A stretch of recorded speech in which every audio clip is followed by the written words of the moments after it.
कसं काय कर्जत जामखेडकरांनो,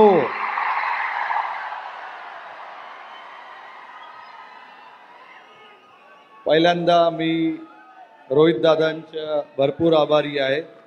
मला इकडे बोलवलं तुमच्या समोर. माझं मराठी एवढं काही चांगलं नाहीये, पण मी प्रयत्न करणार.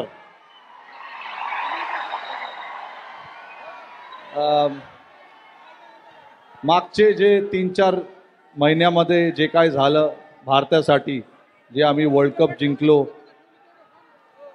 तर आमचं हे मोठं लक्ष्य होतं की आम्हाला वर्ल्ड कप जिंकायचं आहे.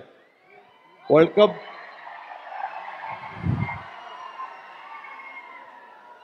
कप जिंकल्यावर माझ्या जीवात थोडंसं जीव आलंय.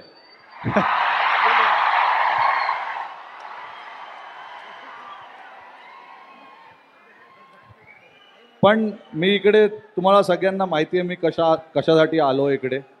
क्रिकेट जे खेळ आहे ते सगळ्यांना आवडतं.